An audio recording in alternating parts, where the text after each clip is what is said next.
from the beginning.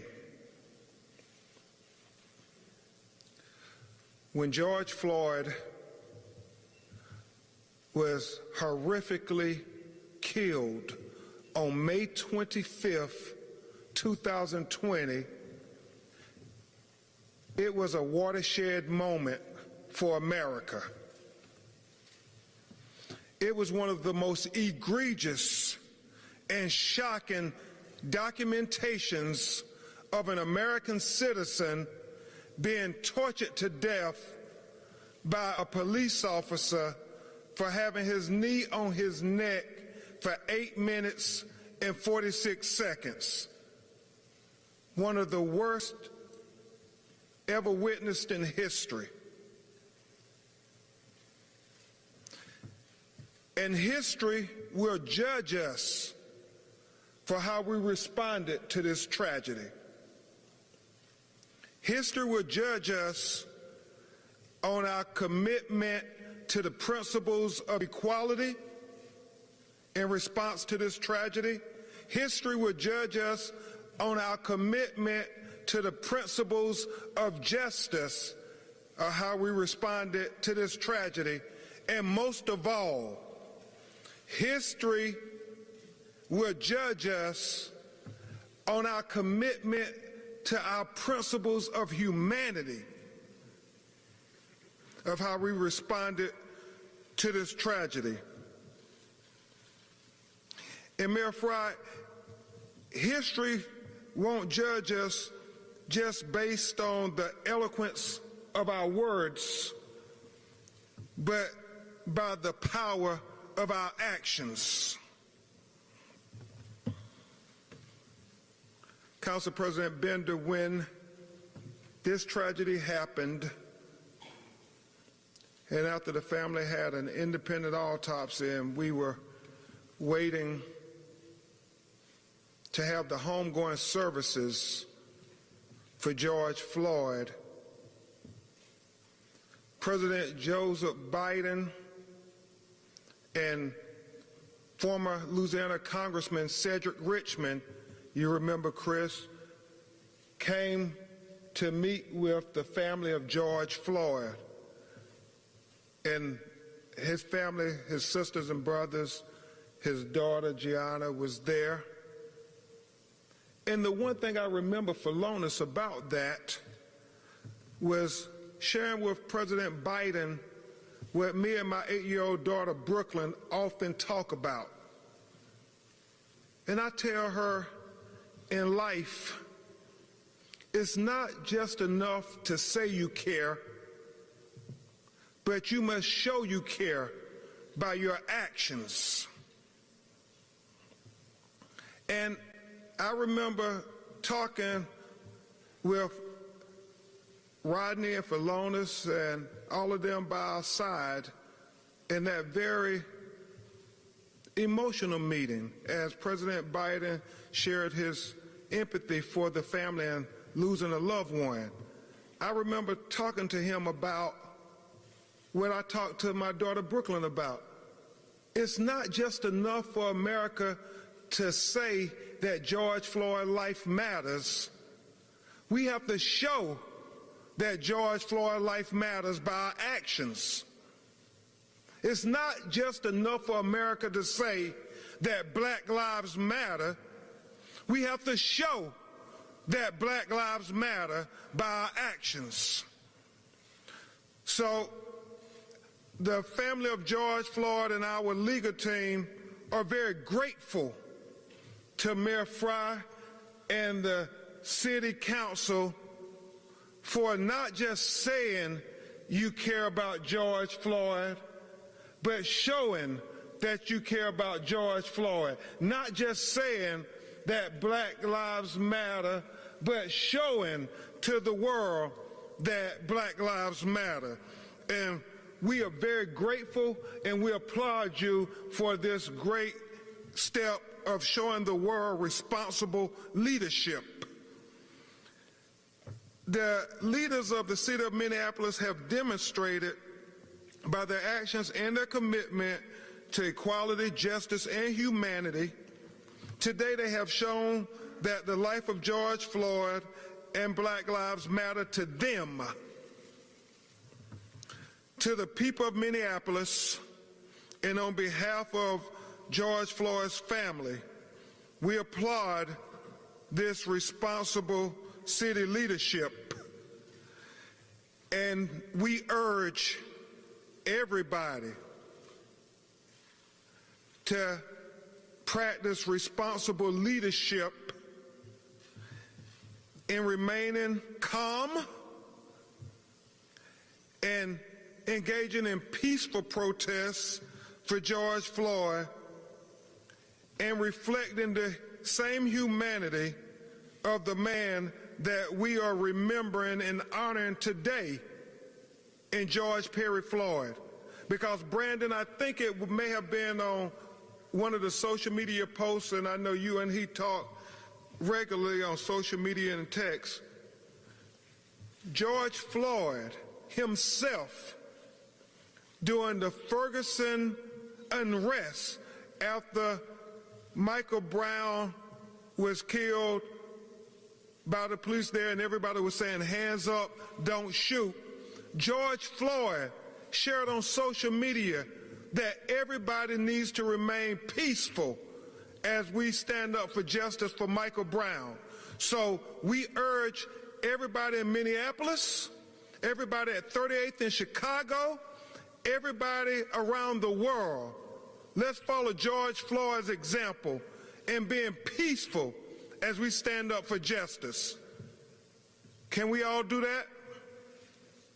Can we all do that for George Floyd? Can we all do that for our children?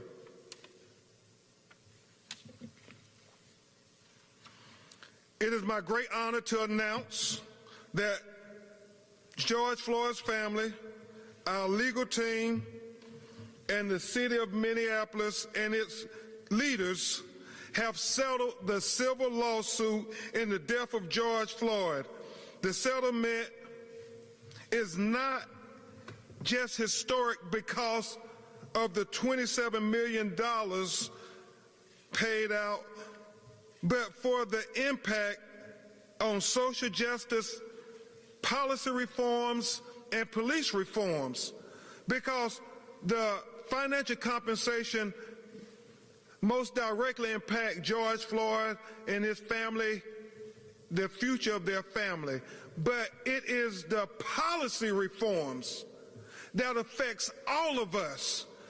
And many would say that's why the George Floyd Act, whether it's here in Minneapolis, Mayor Fry, or the George Floyd Justice and Policing Act, Councilman Ellison, that is being contemplated in Washington, D.C., it impacts all of us, all of us. And that's why this is so historic and significant. I must again really acknowledge Mayor Jacob Fry, Council President Lisa Bender, Councilman Jeremiah Ellison, and my dear friend, Council Vice President Andrea Jenkins, for their extraordinary leadership to bring justice and change out of this terrible tragedy. For the city's leaders and their lawyers, especially their city attorney Jim Router, the Floyd family, and our legal team to reach this historic settlement, it says to America that we can do more than just point fingers, accuse one another, and engage in more division. We can actually come together and make things better. We can reach an agreement about what form justice might take, not wait for it to be determined only by a historical discriminatory criminal justice system. But responsible leadership says we do what we can to try to determine how we make a better world for all of our children. After the eyes of the world rested on Minneapolis in its darkest hour, now the city can be a beacon of hope and light and change for cities across America and across the globe. This would not have been possible, would not have happened without the extraordinary, progressive, and deeply moral leadership of this city council and its mayor. And for that, we do applaud you publicly as we have applauded you privately.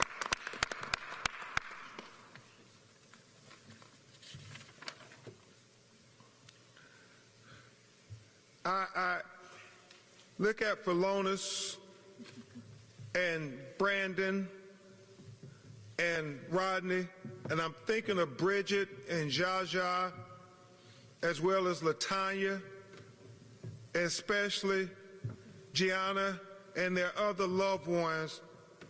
And I think about George Floyd.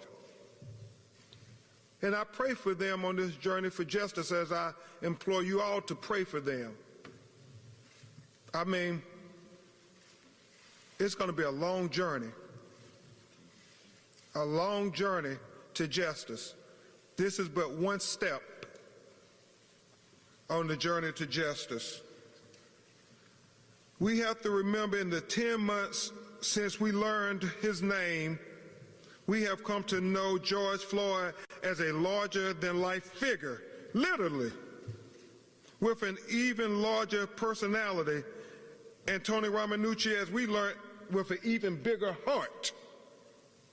George Floyd knew that being a large, imposing black man made him a target and put him at risk. That's why, Chris, he tried to de-escalate the situation that day. Karen, he was assuring the officers that he was not resisting and that he did not pose a threat. And Justin, he was literally doing what black people do on a daily basis in America when they have encounters with law enforcement. We try to tell them that we're legitimate people. Arthur Reed, we try to tell them we're not the type of person that you are prejudging me to be. We are people, human beings just like you. And we just want to be treated like you treat others. That's what George Floyd was doing. He wasn't posing a threat. You look at that video for yourself. Why would they do that to a human being? George Floyd had more witnesses to his torture and death than any other person, black or white, in American history. Over 50 million people have clicked to watch that video, and once you see that video, you can never unsee that video. And that's why George Floyd is changing the world, because we know, America, we're better than this. We know, America, that we're more just than this. We know, America, that we're more humane than this. And this historic agreement, the largest pretrial settlement in a police civil rights wrongful death case in U.S. history, makes a statement that George Floyd deserved better than what we witnessed on May 25th, 2020. That George Floyd's life matters. And by extension, black lives matter. It sends a message that the unjust taking of black life will no longer be written off as trivial, unimportant, or unworthy of consequences. And I digress just for a moment as we acknowledge this historic milestone to recognize that tomorrow will mark the 1-year passage of time since our sister Breonna Taylor was killed in Louisville, Kentucky. And the fact that her and George Floyd will be forever linked in history as two people who were taken from us at the hands of the people who were supposed to protect and serve them during the COVID-19 pandemic, where it seems like everything else in America has shut down except implicit bias and police excessive use of force. And so, Philonise, I know you and Rodney have just spoke with Tamika Palmer, or text with Tamika Palmer, Breonna's mother, and it just demonstrates for all of us we're inconceivably linked together as not just black people, not just as Americans, but as human beings. And we have empathy for one another. She was celebrating and congratulating the Floyd family, even though she's dealing with what only one could imagine is the worst nightmare any parent could ever conceive. And so nothing will ever wipe out the Floyd's family aching loss, but this settlement and the respect it shows the family will allow healing to begin, Council President Bender.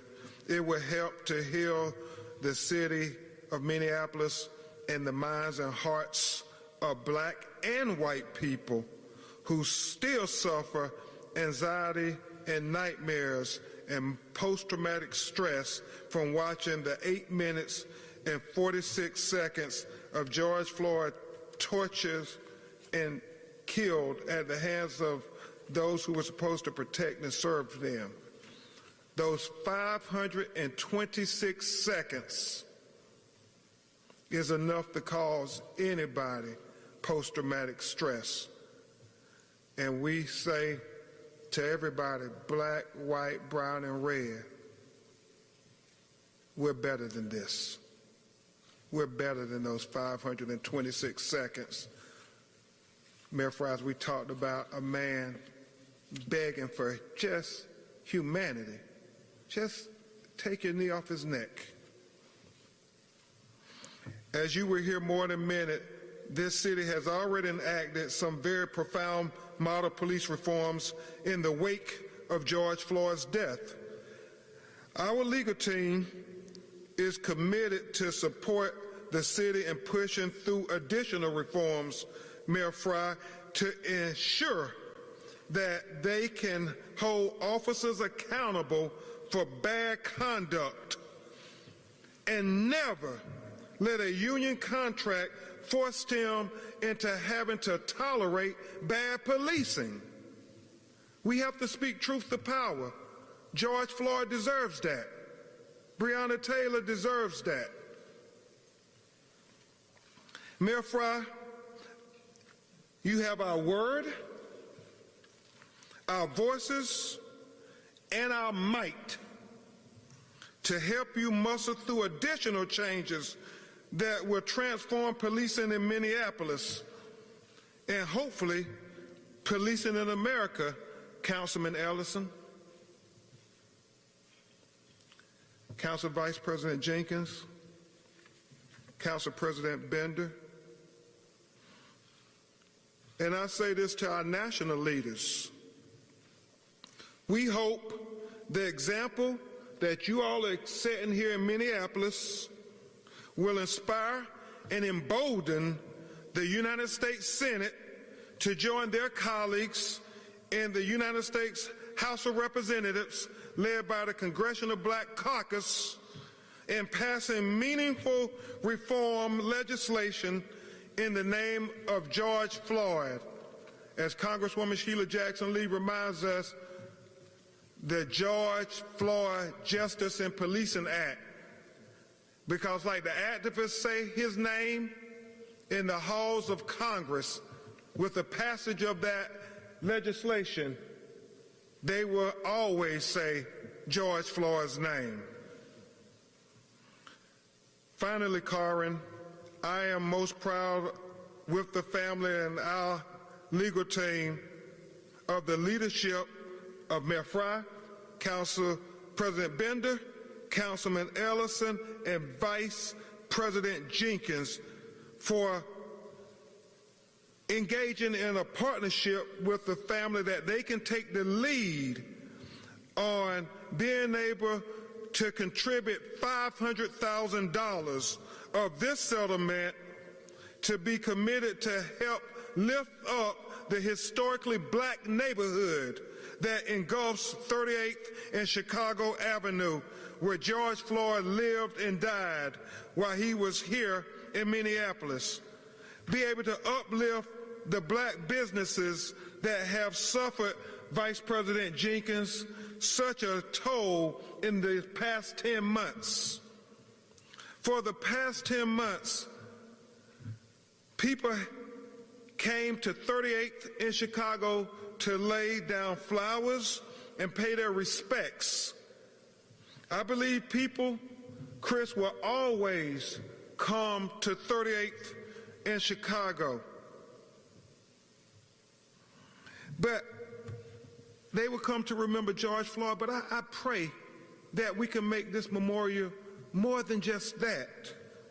For Lonis, we want to imagine if in the future, because of your family's help and commitment in giving back to this community, that when people come to 38th in Chicago, they will witness a marker of a turning point in civil rights. They will learn more about black history. They will support the thriving black businesses that were able to survive not only COVID, but this terrible tragedy where George Floyd was killed, and they will be able to celebrate black culture. This is our vision, united the family and the city leadership. This is the family's belief, what is proper in preserving the legacy of George Floyd here in Minneapolis. It was his daughter, Gianna, who said her daddy changed the world. And I know her mother, Roxy, and everybody know that he certainly has. I thank the leadership of the city of Minneapolis for elevating and memorializing George Floyd's legacy today and making a statement in the clearest terms possible. Black lives matter. Black lives matter.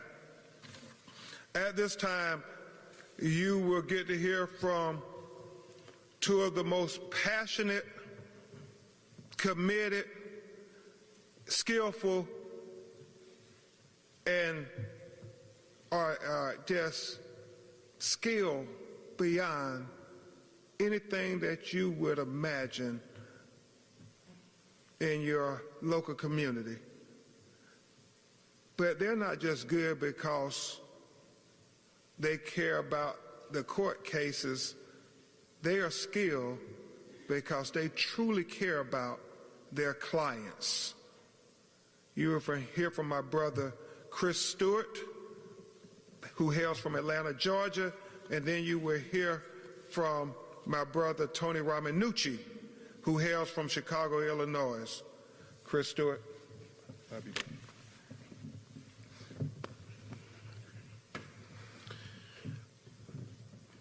It's something that the two most viral videos that deal with George Floyd are his death and life. The video of Gianna Floyd saying, "My daddy will change the world." And who would have known that from the mouth of a babe it would actually come true? Who would have known what that change would be? Because it's not just a large financial number. It's deeper than that. The number today changes evaluations in civil rights for a black person when they die. Because what you don't know is the rigged game that we always have to play when we take one of these cases. Because African Americans are not valued high when they are murdered by law enforcement in these cases. And we are changing that precedent. Because as we told you when we filed this lawsuit 6-7 months ago, we are here to support the actual understanding that Black Lives Matter, but you will start understanding that black value matters. And what happens is that trickles down to decisions in the communities across this country. When there's a city council or a mayor deciding, oh, should we get rid of no-knock warrants? Should we get rid of chokeholds? Do we want to change these policies? They have 27 million reasons now why they should. And that will make decisions happen. That will make accountability happen. Because yes, it's sad seeing a video of a man being tortured and murdered, but it's worse having to write a check to take care of something that should have been prevented in other cities. And that's why this is a blueprint, and this doesn't happen often. You don't get a city council that cares. I know I run into a lot that don't. You don't get a mayor that will step out there and risk himself to try and get this done with city council. You don't get a city attorney who actually worked with us, and it wasn't a fight all the time. That should be a blueprint across this country. I tried to say that in Walter Scott years ago. Here is a blueprint. We changed policies. There was a record number. We worked together. We held the demonstrations peacefully, and change happened in that area. What will happen here? And what will happen across this country? Because understand that this isn't over. Those officers will be held accountable. There is a prosecution team that actually cares and is fighting. And if you need a reminder, just think of the George Floyd case, and that if you don't get policing correct, if you don't make these changes, if you don't fix the policies that are happening, then you'll be seeing us again. Because we are making sure that black lives and black value will be understood. It was an honor fighting for this family, fighting for Gianna. She had school and she could not be here with her mother. There's been no bigger joy in my life working with Ben and fighting for not just the man, George Floyd, but the purpose of what George Floyd change will become across this country. Increasing policing, making it better, and understanding the value that will be assigned to African Americans in these cases. Thank y'all.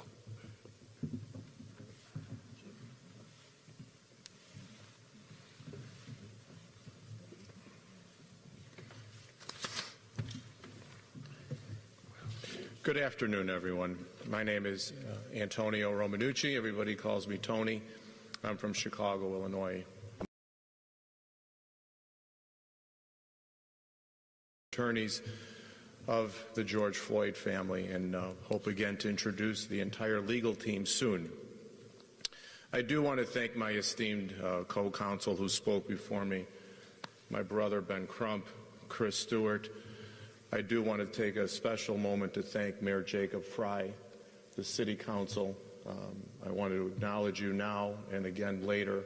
I have some special remarks, and of course the City Attorney Jim Rauter, and also the City Attorneys Brian Carter and Tracy Fussy for working together. And I want to bring you back just for a moment now to May 24th. George had no idea, he had no clue that when he laid down for rest that night and he closed his eyes, that the following day would be his last that he would breathe. He didn't know that the last two words that he would utter on this earth, Mama, Mama, would not only be his last words, but would actually be the words of a messenger. Because what you see here on this stage today Doesn't happen. You don't see a concert of people who sit across the table from each other and typically fight it out in a courtroom, standing here together, not so much proudly announcing, but in partnership announcing a very historic settlement. And as Chris said, the amount may be historic. I know Ben pointed it out, but really the historic part of it will be in the change that George Floyd brought about. George doesn't know what he has accomplished and what he has done, but his family are going to be his rays that will continue to shine down upon us all and ensure that his name will never be forgotten and will be inscripted with permanent change, not only in this city, but in this state, but also our country. And it can't happen without this community that's standing on this stage. We are so pleased that this settlement includes $500,000, which will be funneled to some of the most needy and important businesses of the neighborhood of 38th in Chicago. We will see that that money gets spent in the right businesses, the right areas of that community. This case has been said as a watershed event for civil rights in America and around the world. And it does. It does. I can tell you that the feeling does feel that this is a turning point for police reform and changes. But that's only because there were conscious choices that were made to do so. Because this wasn't just or will be a check that's written. There's a lot more behind that. And that's what you have to appreciate that's happened here, are the conscious choices of the Minnesota City Council and its attorneys and its executive branch, such as Mayor Fry, to do the right thing. Police in Minneapolis, they need to commit themselves to substantial improvements in culture and practices. Now, this is also a wake-up call to every police department around the nation to make swift change. Because if you don't make swift change, what happens? It's called needless and preventable death. Needless and preventable serious injury. It's a call for lawmakers all over the country, and especially in the United States Senate, as Ben pointed out. They must pass, they must vote to pass the George Floyd Police and Reform Act. We know that the president will sign it once it gets to his desk. What a beautiful thing. You think of the memorial that is born out of tragic death. If we can have permanent federal changes, not only local changes, because of those last two words that were uttered, mama, mama. When somebody says they can't breathe, what is it about that statement that should not be believed? When someone is kneeling on someone's neck and they say, I can't breathe, that knee should be taken off. With this settlement, the community of 38th in Chicago, the citizens of Minneapolis, have felt some of that pressure relieved. Their knee, there is no knee on their neck, but there will always be at some level a knee on the neck of this family and for what they have to go through. And that's where the money part comes in, to try and bridge that gap. But it won't. It won't until they know that there will not be another one of these that happen. George did not need warrior policing that day. What he needed was help. I can tell you now, from a factual basis, and this is so important, listen to some of the great things that the city of Minneapolis has done that are implemented right now to prevent what we saw in that videotape. Already, the city has modified its use of force policies so that any hands that ever wind up on a subject from a police officer must be reported. You think of that. Any hands on anyone now is considered force, and the police must know about it. Commanders must know about it. Minneapolis has tightened its requirement for body-worn cameras. It's creating new policies on de-escalation. So important. New policies on disengaging, also when required. And you cannot underestimate the importance of the social services programs that they've implemented to help people, to make sure that they don't die needless deaths. But as we say in the courtroom, partial justice is no justice. The George Floyd family wants whole justice. And so we demand more changes if true reform is true to happen. What's been done so far is tremendous, and we all applaud the city of Minneapolis, but we want more. And guess what? The city of Minneapolis has said yes. They want more too. And we're going to work together to make sure that that more does happen. We commit to that. What do we want to do? We want to be working to ensure that this arbitration process, these union contracts that have become an absolute python grip on the police departments, I don't want to break unions, but you got to give the power to where it belongs. You got to give the power of discipline to those police chiefs that when they know something bad happens, that they can take that action. And if we can pass that bill, which I understand needs state passage, that legislation, think of how great it would be to name that for George Floyd. We will also be working with the city of Minneapolis on establishing a use of force panel to review all instances of use of force. So if hands go on somebody, well, somebody's got to review whether or not that was reasonable, whether it was necessary. We also want to establish a quality assurance unit to ensure that the city's new reform measures are being strictly adhered to.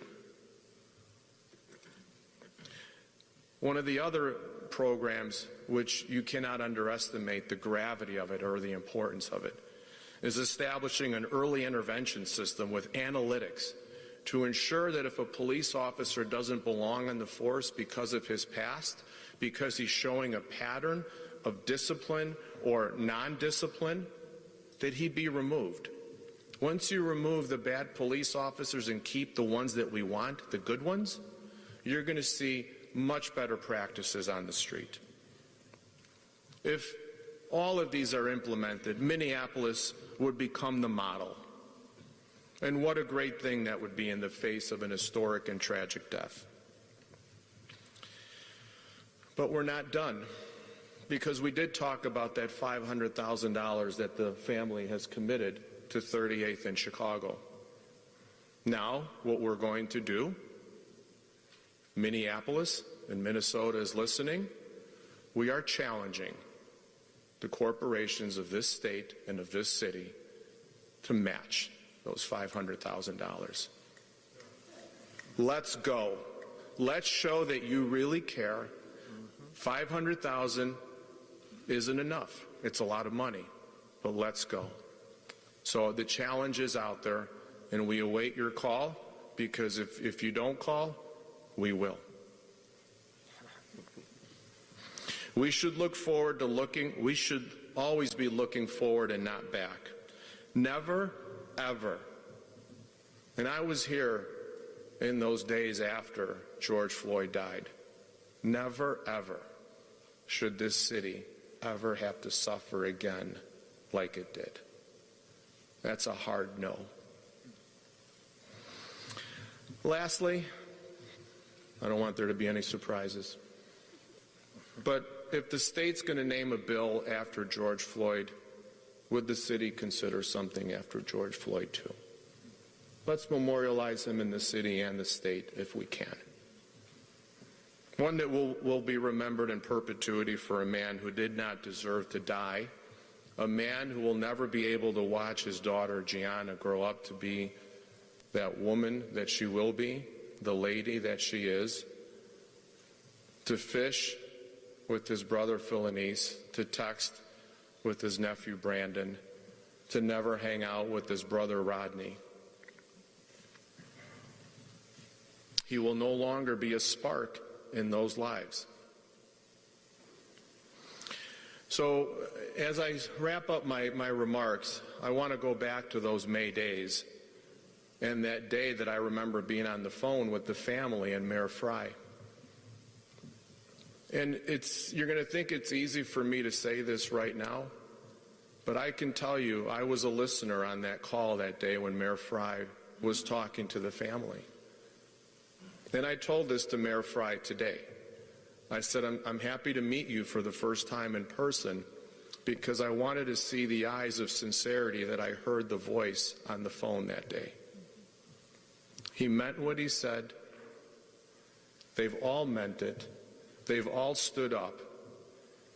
And they're all trying to take back that moment in time, which can't be taken back, and trying to restore justice to a man who will never breathe again, who will never be able to call to his mama again, and never be with his family again.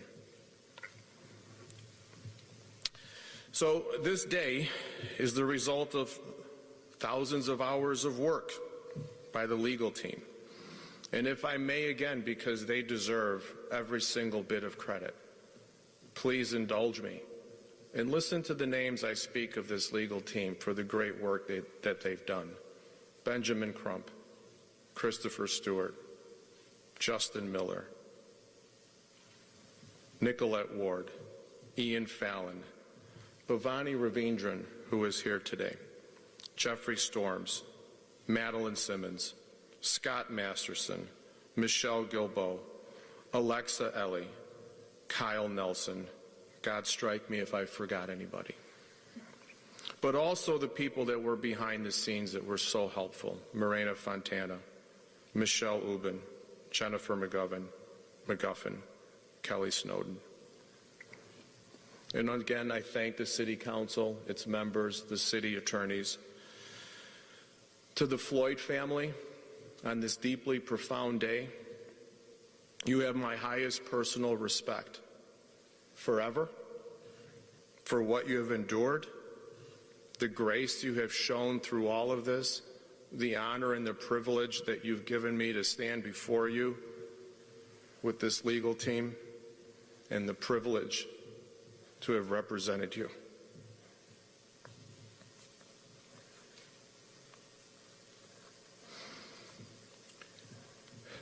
You will all forever be a part of our lives.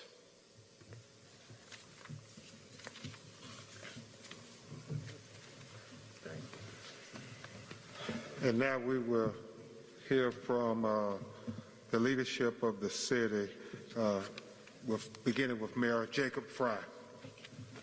And thank you again for your tremendous leadership.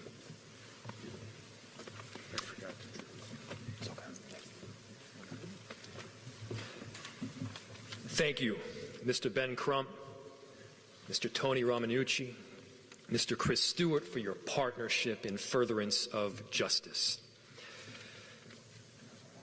The last year, more than any period in recent memory, has delivered countless moments that will define our trajectory in Minneapolis for decades and generations to come.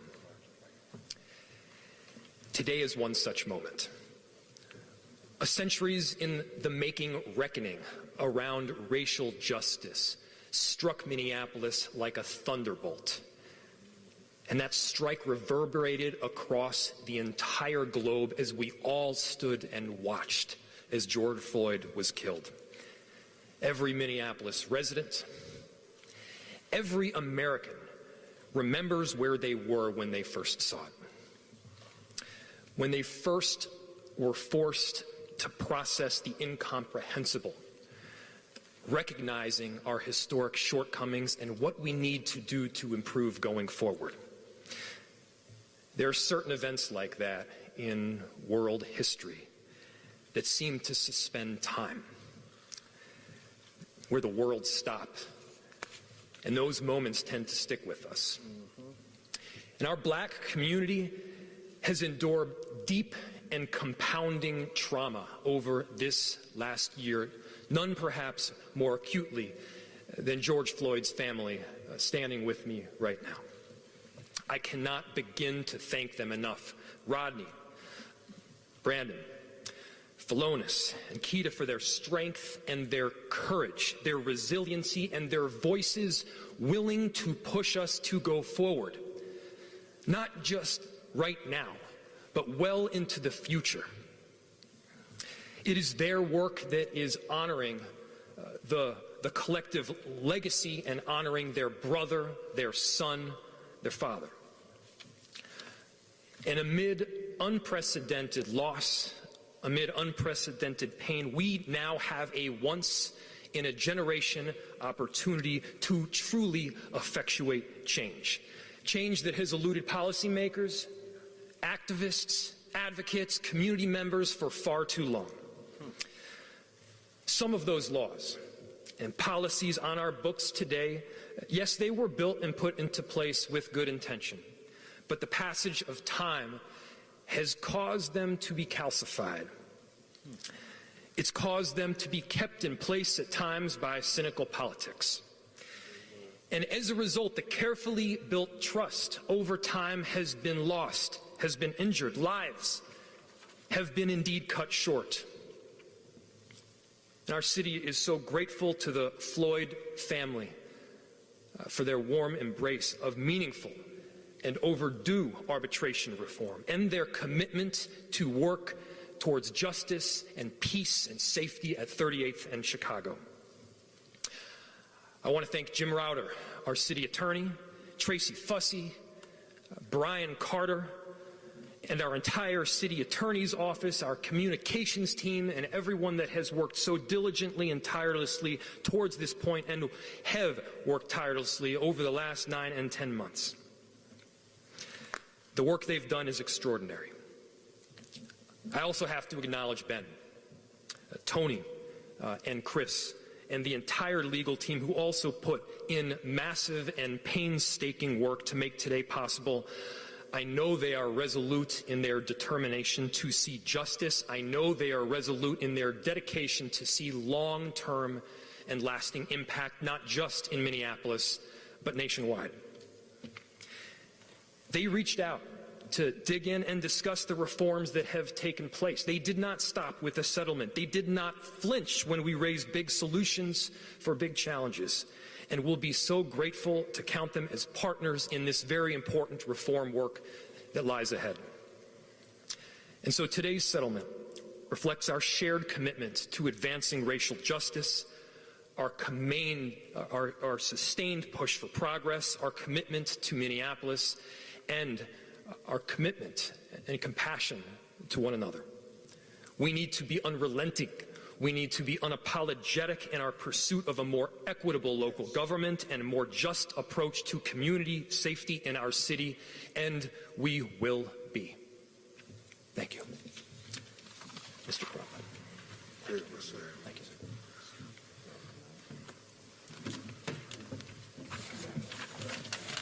Mr. Mayor, thank you for your eloquent words, but more importantly, thank you for your actions, to you and all the city leadership. I would be remiss if I didn't acknowledge the other family members of George Floyd. His sister Bridget was here earlier this week, had a death in the family of an uncle in North Carolina that she had to be present. His brother Terrence, his sisters again, Latanya and Jaja, his older sisters who helped raise him along with their mother and father And as Philonis and Brandon and Rodney would tell you, they all grew up in a little small home with not much more than love in a place called CUNY Homes, Houston, Texas. And so at this time, you were here for Philonis Floyd first, the brother of George Floyd.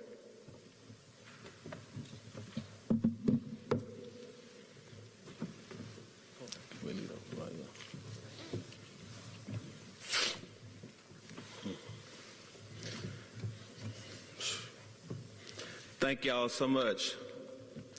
While I'm relieved that the settlement has been taken care of, I'd like to thank the Minnesota. I'd like to thank our legal team for standing with us throughout all times, especially Ben. Ben has been here with us for so long throughout the times that I needed to speak with him at night about my brother, about different things. So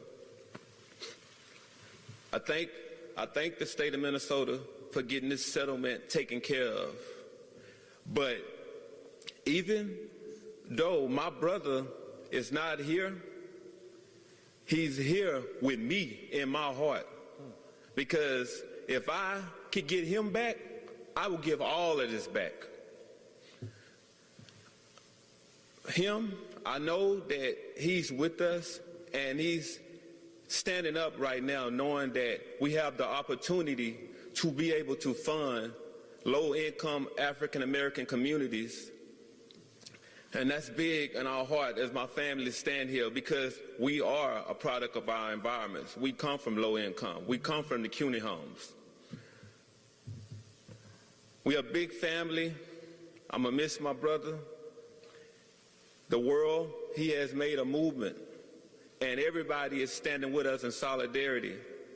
And I want to be able to thank all the supporters, all the protesters for standing, especially during a pandemic where you didn't have to.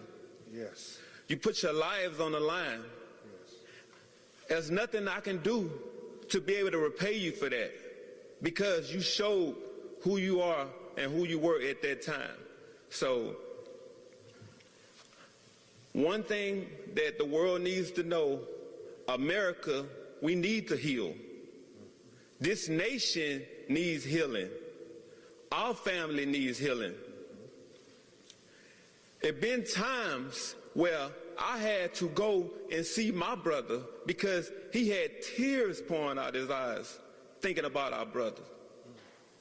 So everybody around this world who have marched with us on the front line or on the couch, it doesn't matter.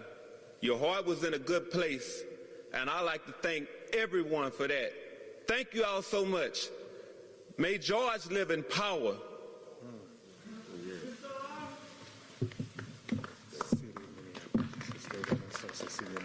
City of Minneapolis.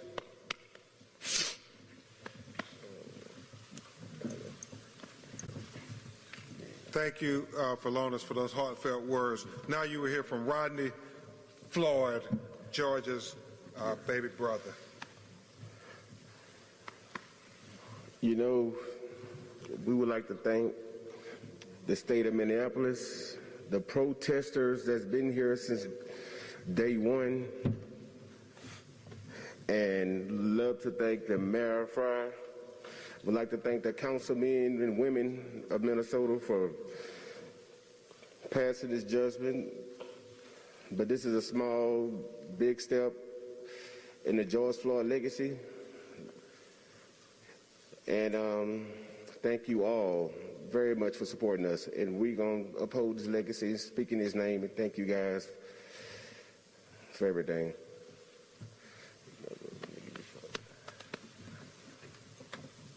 Thank you, Rodney.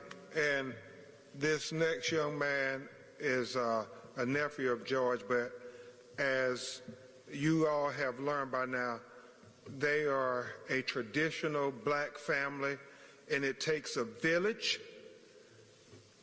Brandon grew up in the household with George, and George was more like a father figure to him than an uncle. They talked constantly, and it's with an especially heavy heart that Brandon comes before you today, because they lost one of their childhood friends just a couple of days ago, but he still wanted to be here to be with his family in Minneapolis. Brandon Williams. Thank you, Ben. First off, starting, I want to thank the city of Minneapolis, its leadership. Special thank you to the mayor, all of our attorneys for all of the fighting and the hard work that you guys put in, and also to Ben, who's always a phone call away, no matter if it's late at night or early in the morning. He's always there, and I appreciate it. I know he's a busy man, and he takes the time out to be there, so we appreciate you, man. Yes, sir. While today the settlement made history, I think that George made history 10 months ago. We all had, to witness that excruciating video, and it's painful and hurtful. But today, it's a huge step in the healing process. When I say healing, it's not just the pain that our family feels. Hopefully it's a healing. It's healing in the way that policing is carried on. I think that in those kind of encounters, a lot of times, being a black man or a black woman in America, you fear encounters with police. They're supposed to protect and serve. I feel that had the officer de-escalated the situation, we're not here during this press conference. George is still alive. I think that I speak for myself and my family when I say that we give the settlement back gladly to have George still here with us. No amount of money can cure this pain, this heartache. No amount of money, can bring him back to be here for his children, to make memories and watch them grow.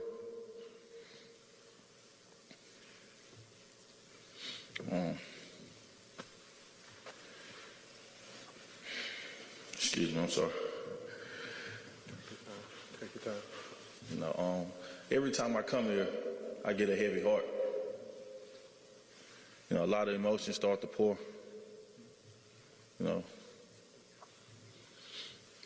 That's all I have. Thank you. Thank you,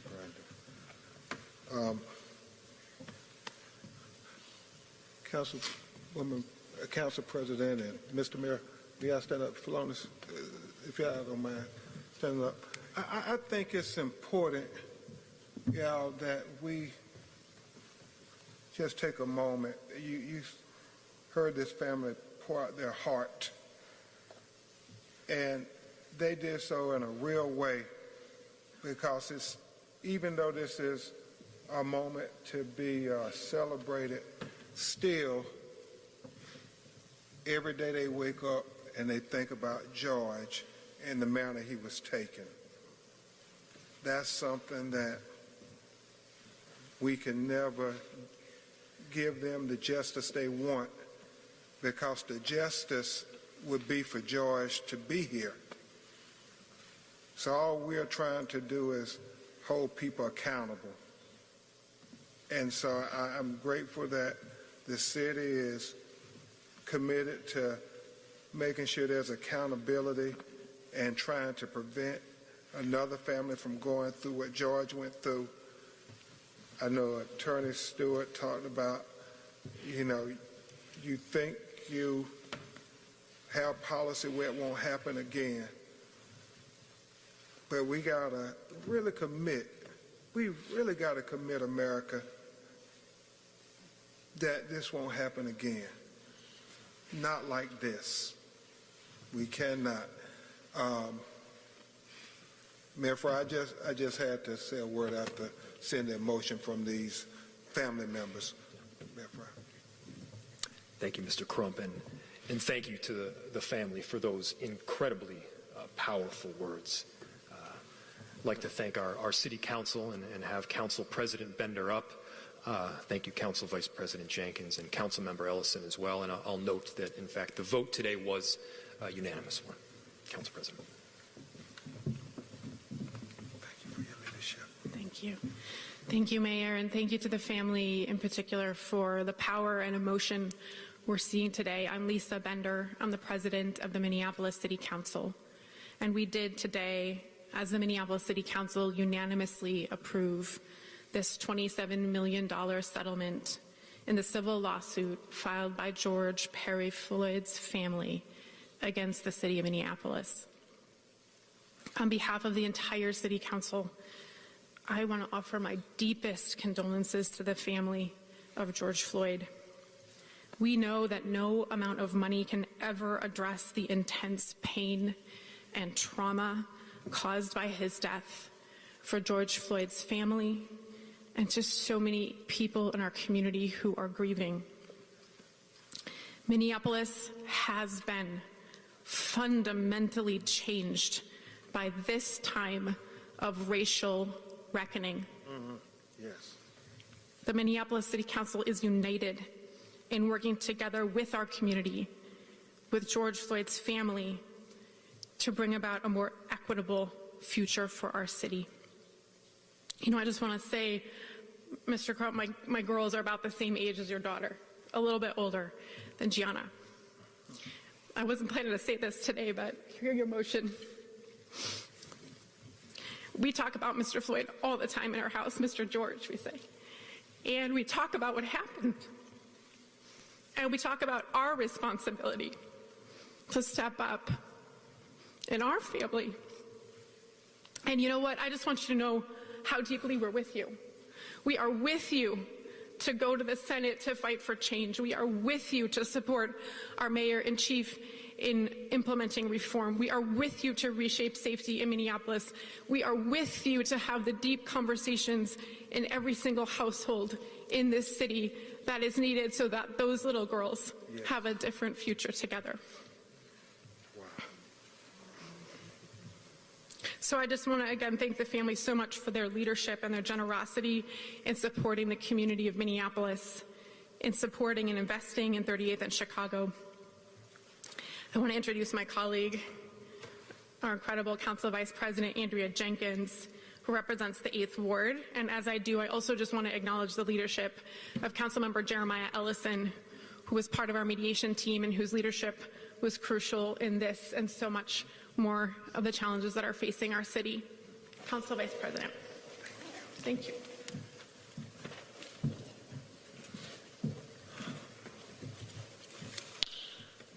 Thank you, President Bender, and all of you that are standing here on stage with me today as we make this historic announcement. My name is Andrea Jenkins. I'm the Vice President of the Minneapolis City Council, and I can't start my comments without just offering my deep condolences to all the family members that are here on stage with us, all the members of the Floyd family that you mentioned, being that aren't able to be here with us in this room, but are absolutely here with us in spirit. Yes. And, you know, George Floyd's life mattered. And we are here today to honor his life and his legacy. The killing of George Floyd in police custody last Memorial Day has forever transformed the city of Minneapolis. A city that is reeling from pain and so much loss. And as you've heard from our speakers today, it has transformed a family forever changed by the traumatic and sudden loss of a brother, a father, a son.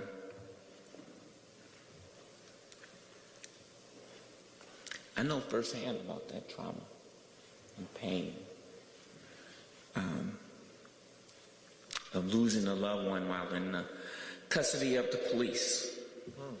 My first cousin that my mother raised as her son, my little brother, You know, you said this is a traditional black family. I come from a traditional black family too. Yes, ma'am. And we always take care of our own, right? And so, just like, was it Rodney? That was Brandon? That was in the household? That's how my little brother was. He was a part of our family. And his name, you know, this was before hashtags, Ben. He didn't have a hashtag. We tried to get a lawyer to help us out. Nobody would take the case. He had drugs. He swallowed those drugs in police custody, and he died. Nobody would take his case. Too many families, too many black and brown mothers and sisters and cousins and brothers know this same pain that your family is feeling. Yes. And it must stop. It has to stop. And hopefully this action today, as Chris said, there will be 27 million reasons for it to stop. Floyd's death sparked a racial reckoning around this nation and around the world. A reckoning felt deeply here in Minneapolis, at ground zero, 2 blocks from where I live. I look out my window, I see a big portrait of George Floyd every day.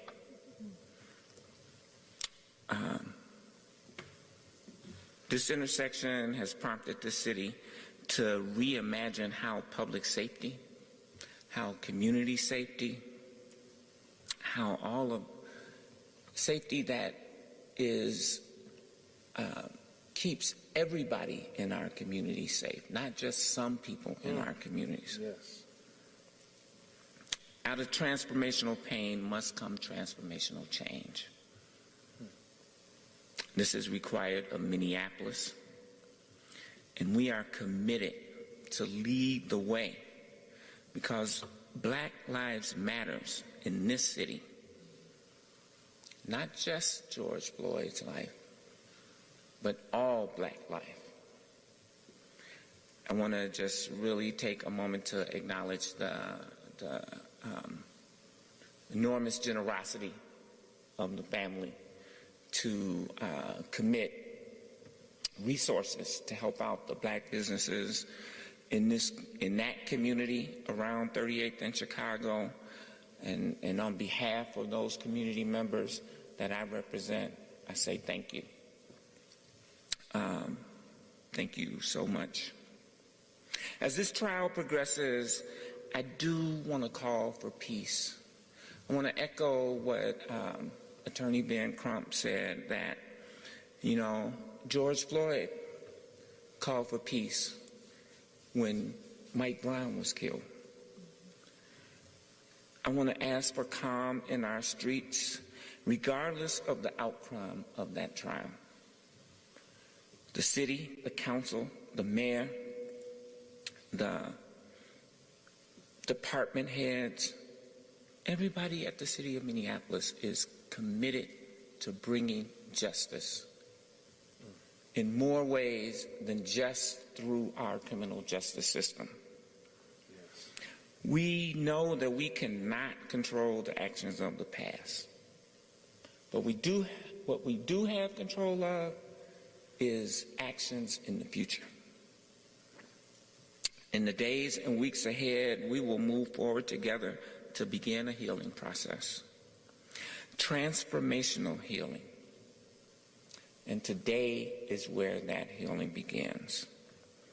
And I just want to thank the Floyd family for their courage, their commitment, their perseverance and fortitude, for showing us the way and leading us towards justice.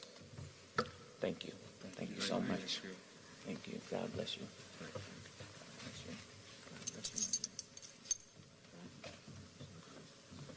You know, Council President Bender said something. I asked her and Phalonis and Mayor Fry and just to step up for a second, if you would.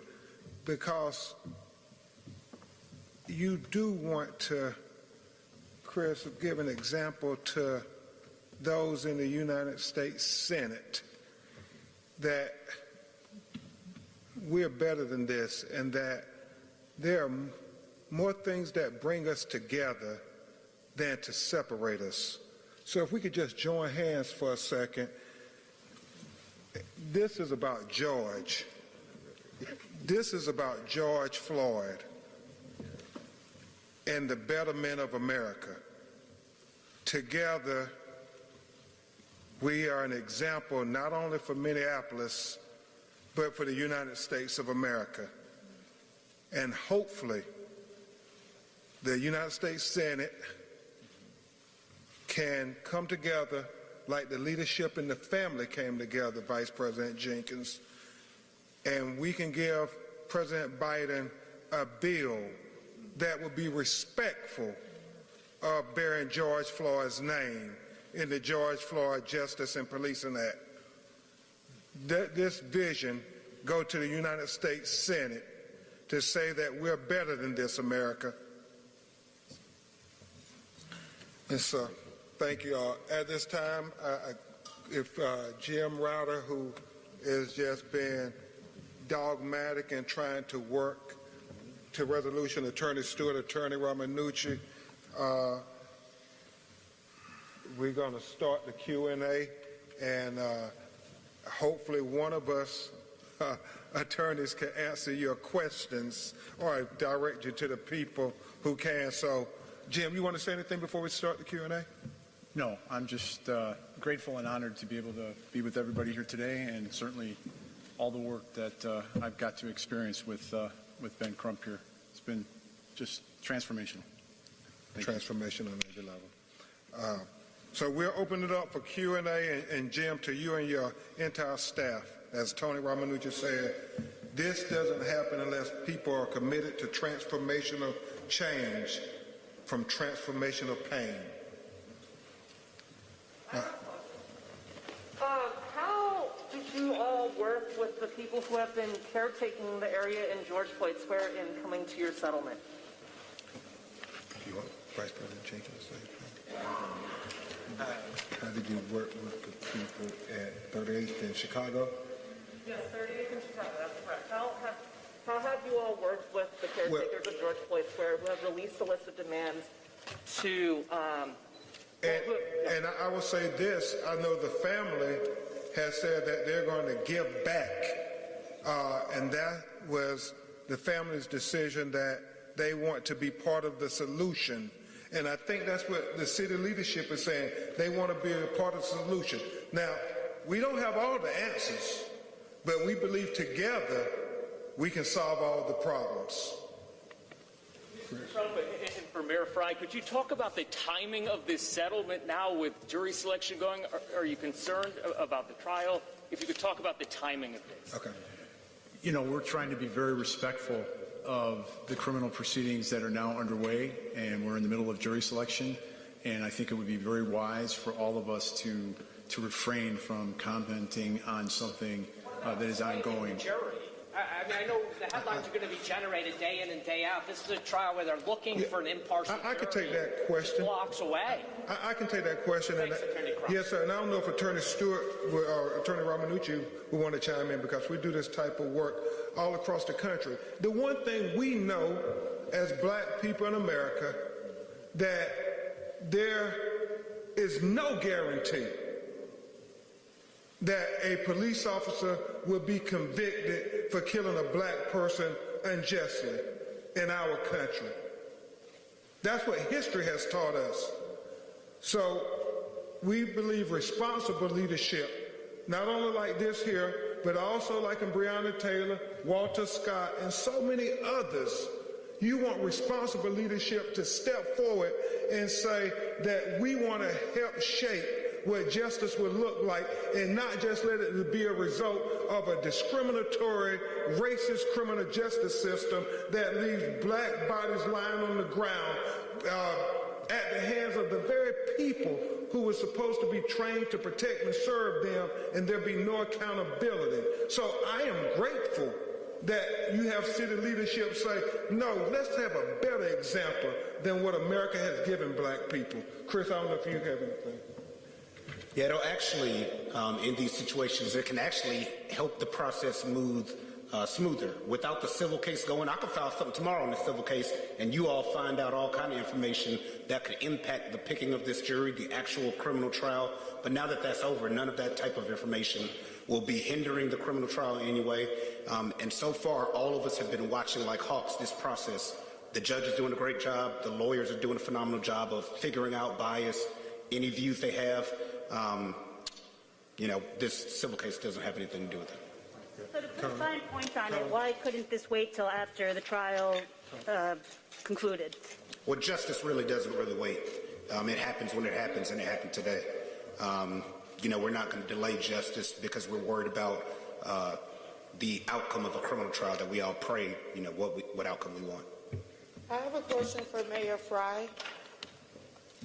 I would like to know, as being the significant other to a man named Justin Tigan, who was brutally beat to death and thrown in a dumpster by the police here in Minnesota, we have hundreds of families that led up to George Floyd, and the grievances have gone unmet. I would like to know, what have you and other city officials and other people in this state done to address the grievances of the families that led up to George Floyd?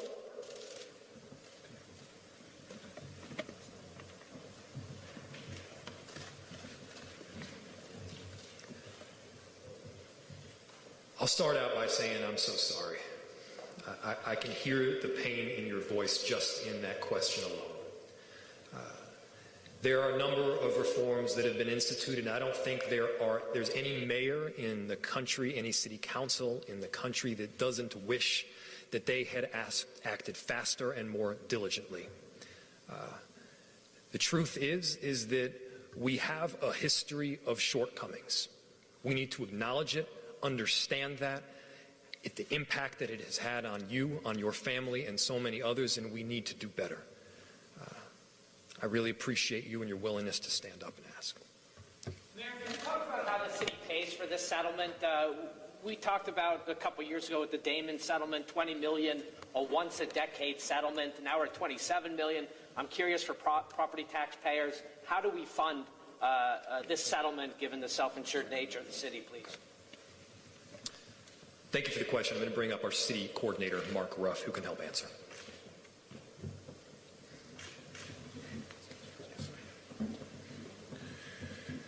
Good afternoon. I'm Mark Ruff, the city coordinator for the city of Minneapolis. You are correct in the question around the city's self-insurance fund. So the city does not have outside insurance for tort liability for these types of cases. The city's self-insurance fund is under pressure, not just from the tort liabilities, but also from the workers' compensation associated with many of our first responders suffering during this time. So the city has anticipated and started anticipating with the leadership of our council and the mayor some of these liabilities, knowing that we've been living through very difficult economic times as a country and certainly as a city. City's down $40 million in sales tax. We're down $30 million in parking revenues along with others. But the city has prioritized making sure that we have enough in reserves. So while our self-insurance fund doesn't have adequate money right now, we do have other reserves that we have set aside for these types of liabilities, along with the liabilities of uncertainty as how quickly we come out of this recession. But at this time, we feel that we can confidently say, assuming that trends continue as they are, that this settlement alone will not result in property taxes increasing because of the judicious nature of saving the money that's necessary to follow all of the liabilities that come out of an event like this.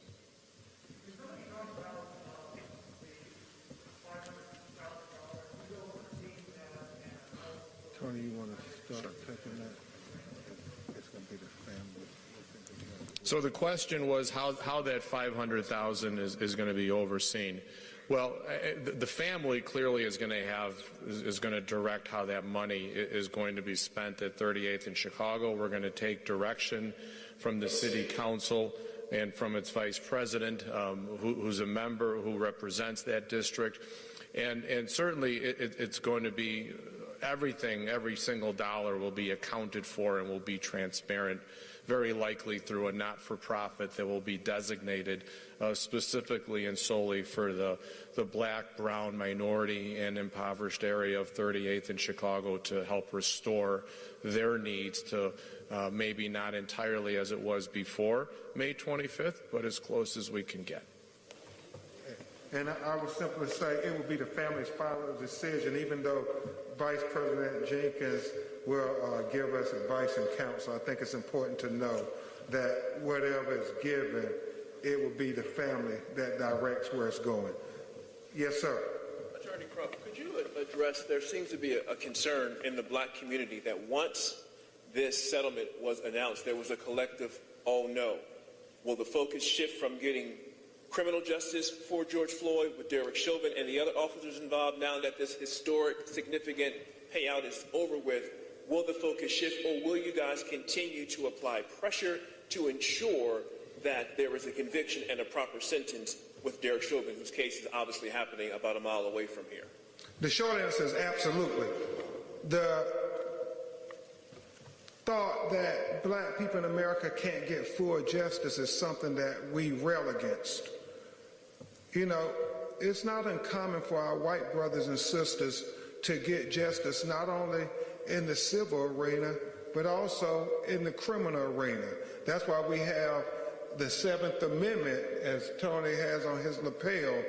That's what our forefathers conceived, that justice is for every American, and not just half justice, but whole justice. And the one thing I will simply say is this here. We have all the faith that Attorney General Keith Ellison and his prosecutors are going to zealously prosecute this case with or without fanfare, because that's what their commitment is. And my hope is that the public sees the reinstatement of the third-degree murder charge as an example of their commitment to give a jury every option to hold Derek Chauvin criminally liable for killing George Floyd. Now, I will tell you, as I've said in many interviews, we know in black America our heart has been broken far too many times with something that would be not a hard decision if it was a white American that suffered what George Floyd suffered.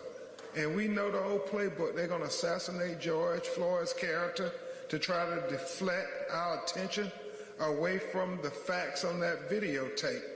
But it is my fervent belief that the evidence on that videotape can't be minimized, because George was tortured to death. And as I said earlier, it is the most egregious and shocking documentation of an American citizen being tortured by a police that most people have ever seen in history. I don't doubt they did far worse to our ancestors back in the 30s and 40s, but that wasn't before the advent of technology, where we saw this video, where you had the citizens pleading with the police officer. And so we are greatly committed that these officers should be held accountable. And we should not say just because a black family gets a civil settlement that means they can't get criminal justice. Oftentimes we have to remember in the not so distant past, we got no form of justice. 35 years ago, they just killed black people, and like we said, it was trivial, that it didn't matter. And so I say to all of the activists, we have to continue to protest and demand justice for George Floyd, but we do it how George Floyd wanted us to do it, peacefully, rightful honest. I mean, he sent the tweet out in Ferguson saying we need to peacefully protest for Michael Brown. And so his family collectively say with the city, let's peacefully protest for George Floyd, because that's what George would want. Hope I answered your question. Question for the Floyd family. Rodney, Brandon, Philonis, I appreciate your courage coming up and speaking earlier. I just want to ask you again, A, what does this money mean to you? I know you said it can't fulfill the love you have for George and the loss you have, but what are you going to do with this money? And can you speak of the ambiguity of that, of how you get a large sum of money, but at the same time it can't replace someone you love? As they come forward, I will say, unfortunately, our legal system doesn't have anything else you can give to make up for the loss. And, you know, respectfully, I'm not sure white families are asked these questions. You know, it's like, it's America. It's what the Constitution says is allowed. So, if y'all want to say, okay. Yes. All the barbed wire and all the barricades is up to Mr. Mayor Jacob Fry. Thank everybody for being out here. My deepest condolences to the Floyd family for all the barbed wire and everything that's out there, the fencing and everything. We found it very flabbergasted for a nation of people to come around and see this type of behavior. Some people were basically wondering, like, do you all know something that we do not know by us being right here in the city of Minneapolis? And why you all are spending so much money barricading, putting barbed wire out, and things of that nature? That seems like it's putting a nation of people at ease, if you will. Thank you for the question. I know the presence of some of the bolstering around the city infrastructure, City Hall, as well as Hennepin County Government Center is unsettling to many. This was a joint process worked through both Hennepin County as well as the city. And to be very clear, we want to encourage peaceful protesting. We want to see people to express their First Amendment rights throughout our city. We view peaceful protesting as a critical part of the healing process and as an essential part of the democratic process. We also saw what happened on January 6th. We experienced white supremacists come into our city in late May and early June of 2020, and they literally used peaceful protesters as cover to cause chaos and havoc, and we cannot have that again in any way, shape, or form. Thank you. Two final questions. Yes, ma'am. And Brandon said, make sure we get that sister who's been raising her hand. So. Thank you, Brandon. Thank you to all of you for being here today and for answering our questions. My question goes to the family, but it also goes to you, Mayor, as a member of the Black community who houses my office right on 38th in Chicago. I look out my window and I can see the memorial of where George took his last breath. My thought is, and my question is, what is the city's plan, and then what is the family's plan on cup foods? Thank you for the question. I think we're trying to be respectful of the family here today. That's an issue I think we can address in another setting. But we do certainly understand the community's concerns around that business. We've had a lot of conversations internally at the city about that. But to be respectful for this day and why we're here, I think it would be good if we could follow up later on that. But thank you. And Brandon said we will welcome your suggestions. They live in Houston, so yes, ma'am. Yes, ma'am. Do you have any thoughts on the jury selected so far? Only the fact that you want a jury that will be fair and impartial and that will follow the law as instructed by the judge based on the evidence. And obviously you want a jury who will respect George Floyd and not devalue him because he was a black man. I'm a civil rights attorney and an activist. How you doing, Ben? One, my heart goes out to the family of George Floyd. You all did not deserve what happened. George Floyd didn't deserve what happened.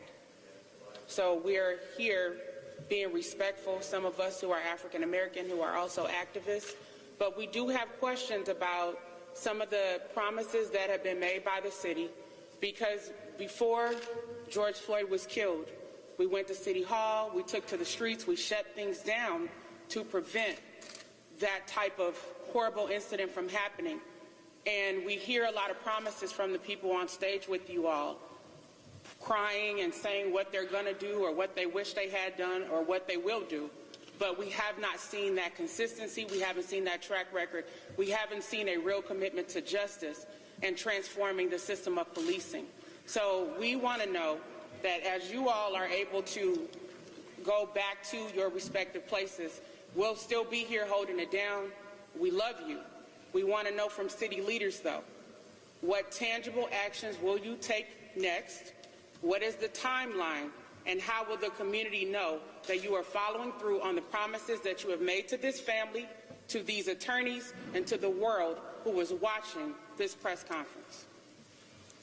Thank you for that question. I'm going to defer to the city, but we welcome you helping us hold them accountable because they're elected officials, and black people have to, like so many of our other citizens, say, no, you have to be accountable to us.